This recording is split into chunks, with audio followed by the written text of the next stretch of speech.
नमस्कार दोस्तों, स्वागत है आपका पॉलिटिकल व्यूज़ में। उत्तर प्रदेश में अब तक 5 फेज़ की वोटिंग समाप्त हो चुकी है। 5वें फेज़ की वोटिंग 27 फरवरी को हुई, जिसमें 61 सीटें शामिल थीं। 5वें फेज़ में कुछ सीटों को छोड़कर अधिकतर सीटें पूर्वी यूपी रीजन की हैं।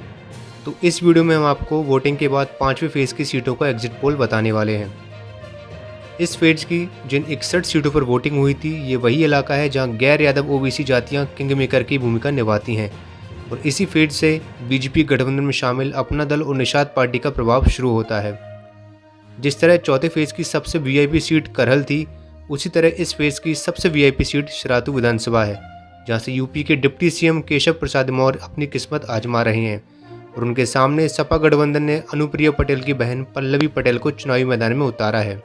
इसके अलावा अयोध्या, जिसने यूपी और देश की राजनीति को बदल कर रख दिया, जिसने बीजेपी को पूरे देश में एक नई पहचान दी, अयोध्या की उसी विधानसभा सीट पर ही वोटिंग 5वें चरण में संपन्न हो गई।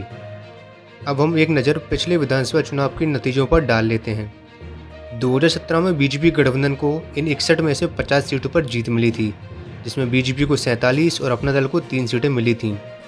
वहीं सपा गठबंधन को मात्र 5 सीटों से ही संतोष करना पड़ा था। इसके अलावा बसपा भी 3 सीटें जीतने में कामयाब रही थी, जबकि कांग्रेस को 1 सीट एवं अन्य पार्टियों को 2 सीटें मिली थीं।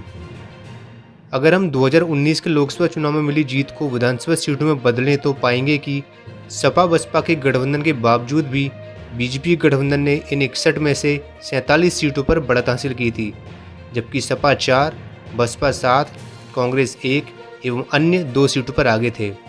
जानकारी के लिए आपको बता दें कि 2019 के लोकसभा चुनाव में इन सीटों पर बीजेपी को करीब 50% वोट हासिल हुए थे।